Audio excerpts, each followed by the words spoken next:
Here's a question that shows up on almost every exam. Two patients get the exact same Staph aureus infection. One clears it easily. The other develops recurrent, life-threatening infections because their neutrophils and macrophages can make superoxide, but Staph itself has an enzyme that neutralizes the very peroxide they need to kill it. That's the catalase trap at the heart of chronic granulomatous disease. And yes, it's tested with a negative NBT test. In this video, we'll build innate immunity from the ground up.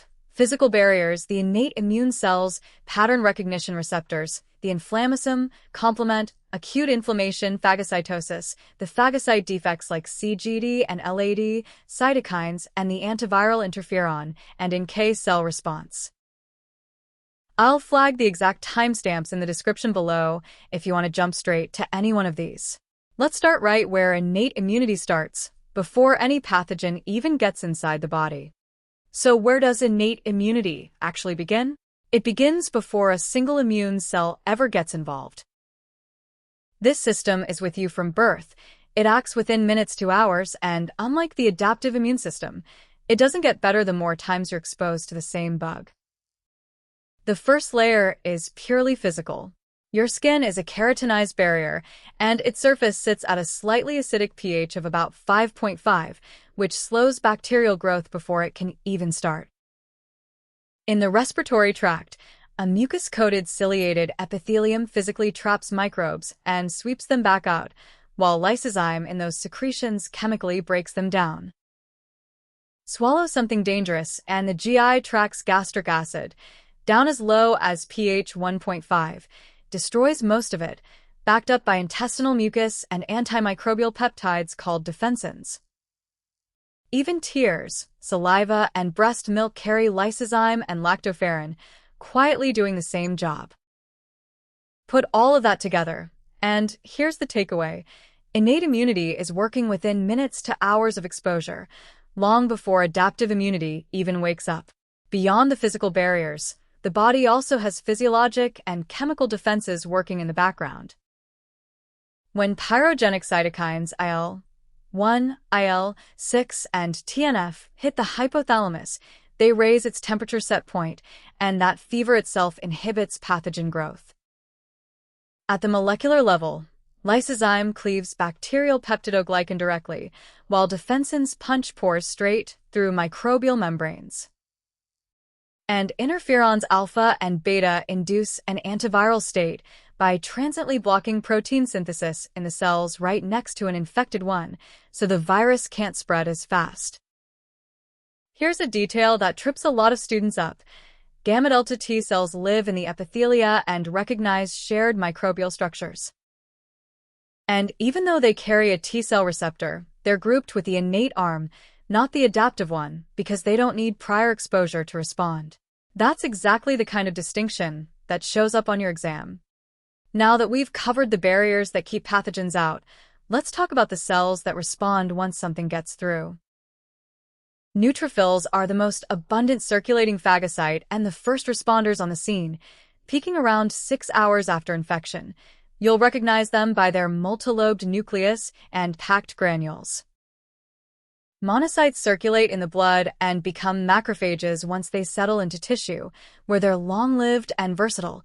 M1 macrophages drive pro-inflammatory responses, while M2 macrophages handle anti-inflammatory repair work. Dendritic cells are the professional antigen-presenting cells, which is why they act as the bridge between the innate response you're learning now and the adaptive response that follows. Mast cells sit in the skin and mucosa, and once they're triggered, either through a toll-like receptor or through IgA, they release histamine and other inflammatory mediators. That brings us to natural killer cells, large granular lymphocytes marked by CD16 and CD56, and they kill virus-infected or transformed cells using perforin and granzymes. Because of this direct killing mechanism, here's what makes them unique. NK cells don't carry an antigen-specific receptor at all. Instead, everything comes down to the balance between activating and inhibitory signals, which is exactly what we'll unpack later in the antiviral section. So how do innate cells even know something's wrong in the first place? That comes down to pattern recognition receptors. These are germline encoded, meaning you're born with them, no rearrangement needed, and they recognize PAMPs, pathogen-associated molecular patterns, as well as DAMPs, which are damage-associated patterns from your own stressed or dying cells. On the cell surface, extracellular toll-like receptors like TLR4, TLR2, and TLR5 pick up LPS, peptidoglycan, and flagellin respectively. Move inside the cell, into the endosome, and TLR3, TLR7/8, and TLR9 are watching for double-stranded RNA, single-stranded RNA, and CpG DNA, which makes sense, since those are viral and bacterial nucleic acid signatures you don't want floating around inside a healthy cell. NOD-like receptors such as NOD2 and NLRP3 respond to bacterial peptidoglycan, uric acid, ADP, and reactive oxygen species, while RIG-like receptors, RIG1 and MDA5, are specifically built to sense viral RNA. This matters clinically because when these receptors misfire, disease follows. NOD2 mutations are linked to inflammatory bowel disease. And gain-of-function mutations in the NLRP3 inflammasome contribute to gout, atherosclerosis, and type 2 diabetes, which is exactly where we're headed next. We just mentioned NLRP3 as a receptor. Now, let's zoom into the machine it's actually part of, the inflammasome. This is a multi-protein complex sitting inside myeloid cells, and its job is to act as a sensor for both microbes and cellular stress. Here's the mechanism that matters most. When the NLRP3 inflammasome gets activated, it triggers caspase 1. Caspase 1 then cleaves pro-IL-1 beta and pro-IL-18 into their active, pro-inflammatory forms. What sets this off? Microbial products, extracellular ADP, uric acid crystals, and reactive oxygen species can all trigger it. And because uric acid crystals can activate this pathway with no infection involved at all, the inflammasome plays a key role in sterile inflammation, gout being the classic example. So remember the chain. NLRP3 activation leads straight to active IL-1 beta and IL-18. With that in mind, let's move to another major innate weapon, the complement system. These are liver-derived zymogens, and together they amplify inflammation, drive opsonization, and build a membrane attack complex. There are 3 ways to activate this cascade. The classical pathway, which needs antibody, the lectin pathway, triggered by mannose-binding lectin without any antibody at all, and the alternative pathway, which activates spontaneously right on microbial surfaces. Once activated, each fragment has its own job. C3a, C4a, and C5a act as anaphylatoxins, triggering mast cell degranulation and smooth muscle contraction. C5a is also a potent chemotactic signal that pulls neutrophils to the site. C3b works as an opsonin, coating pathogens to make phagocytosis far more efficient and helping clear immune complexes. And C5b through C9 assemble into the membrane attack complex, which punches a hole straight through the bacterial membrane and lyses it. Here's the point examiners love to test. The mannose-binding lectin pathway activates complement without any antibody, which is exactly why it belongs to the innate immune system. Quick check before we keep moving. Which complement pathway gets triggered by mannose-binding lectin, and does it need an antibody to work? We just covered this a minute ago. Drop your answer in the comments, and I'll confirm it as we move into the next topic. Now that we've covered complement pulling neutrophils toward an infection, let's look at how those neutrophils actually get out of the bloodstream and into the tissue. It starts with rolling. Selectins on the endothelium grab onto mucin-like molecules on the leukocyte surface, but this bond is weak and transient, so the cell tumbles along the vessel wall rather than sticking. As a result, local chemokines like IL-8, along with C5a and F-MET peptides, bind receptors on the leukocyte and trigger a conformational change in its integrins. That change lets the integrin, LFA1 for example, bind tightly to ICM, an Ig superfamily adhesion molecule on the endothelium, and this is where firm arrest happens.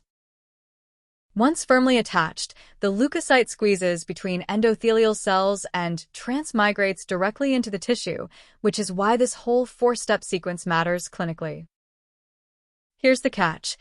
What happens if step 3 simply can't occur? That's Leukocyte Adhesion Deficiency, an autosomal recessive defect in CD18, the beta-2 integrin chain, and without it, firm adhesion never happens. These patients get recurrent bacterial infections with no pus formation at all, despite marked neutrophilia, because the neutrophils simply can't leave the bloodstream to fight the infection. So a neutrophil has finally squeezed into the tissue. Now, what does it actually do to the pathogen? First, opsonization by IgG or C3b can make phagocytosis up to 4,000-fold more efficient, which is why coding a pathogen matters so much before it's ever engulfed. Inside the phagosome, NADPH oxidase generates superoxide. Superoxide dismutase then converts that superoxide into hydrogen peroxide. And myeloperoxidase takes that hydrogen peroxide and converts it into HOCl, essentially household bleach, which is a devastatingly effective antimicrobial. There's also an oxygen-independent pathway running in parallel: lysozyme, defensins, and lactoferrin, all working without any oxygen radicals at all. On top of that, iNOS converts arginine into nitric oxide, a separately potent antimicrobial molecule. Here's why this all matters clinically. In chronic granulomatous disease, the NADPH oxidase step fails, so catalase-positive organisms like Staph aureus, Aspergillus, and Klebsiella survive because they destroy the small amount of hydrogen peroxide the cell can still make, while catalase-negative bacteria actually supply their own hydrogen peroxide and still get killed by MPO. We've now met LAD and CGD separately. Let's line them up side by side, because this comparison is exactly how it's tested. LAD, type 1, comes from a defect in CD18, the beta-2 integrin, no adhesion, no extravasation, so patients get recurrent bacterial infections and, classically, omphalitis, an infected umbilical stump that won't heal. CGD comes from a defect in any subunit of NADPH oxidase, no respiratory burst at all, which is why patients get recurrent catalase-positive infections and why the NBT test comes back negative. There's also a milder variant worth knowing, myeloperoxidase deficiency, which is often asymptomatic, though it does carry increased susceptibility to candida.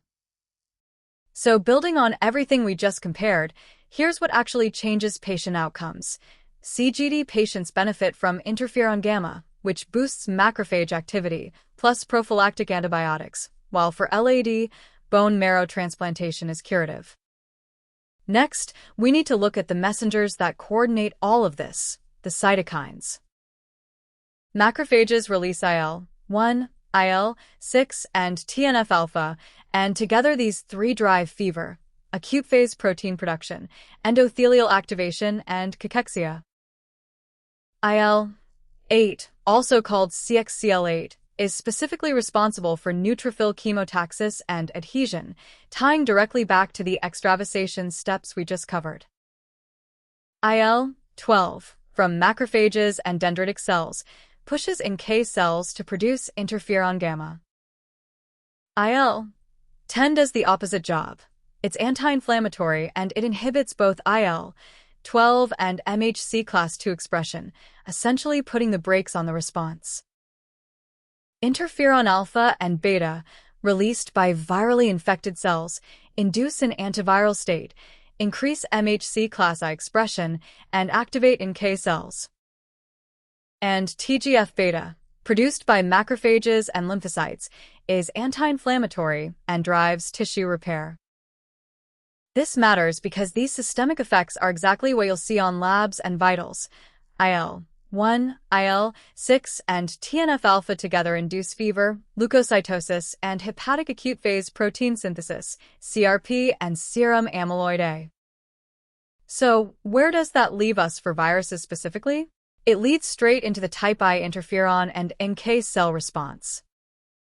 Type 1 interferons alpha and beta come from virus-infected cells themselves, as well as dendritic cells and fibroblasts. They induce an antiviral state in neighboring cells by activating an RNA endonuclease that degrades viral RNA and by phosphorylating EF2, which shuts down protein synthesis altogether. On top of that, they increase MHC class I expression and directly activate NK cells. That NK activation brings us to the receptor balance we mentioned earlier. Killer activating receptors bind stress-induced ligands like mycoproteins and trigger killing. Killer inhibitory receptors bind HLA, which itself presents leader peptides from HLA, B, and C, and that binding sends a dominant inhibitory signal. Here's the catch that makes this elegant. When a cell loses MHC class I, whether from a virus or a tumor, HLA drops too, the inhibitory KIR signal is lost and the NK cell kills. NK cells also carry out antibody-dependent cellular cytotoxicity through CD16, lysing antibody-coated target cells directly. Building on all of this, here's where it becomes directly clinical. Interferon alpha treats hepatitis B and C and hairy cell leukemia. Interferon beta treats multiple sclerosis, and interferon gamma, as we saw earlier, treats CGD. So, where does that leave us? Every layer we covered today, barriers, PRRs, the inflammasome, complement extravasation, phagocytosis, the phagocyte defects, cytokines, and the antiviral response, is really one continuous system. Barriers lead into PRRs, which lead into the inflammasome and complement. Extravasation runs from selectins to integrins to diapedesis. Phagocytosis relies on the respiratory burst, myeloperoxidase, and nitric oxide. CGD comes from a NADPH oxidase defect, causing catalase-positive infections. LAD comes from CD18 deficiency, with no pus formation. NK cells operate on the KR/KIR balance and HLA sensing. And interferons round it out, both antiviral and immunomodulatory. It's built to act fast, without memory, so that adaptive immunity has time to catch up. If this helped, subscribe for the rest of the Immunology series, and I'll see you in the next one. Thanks for watching.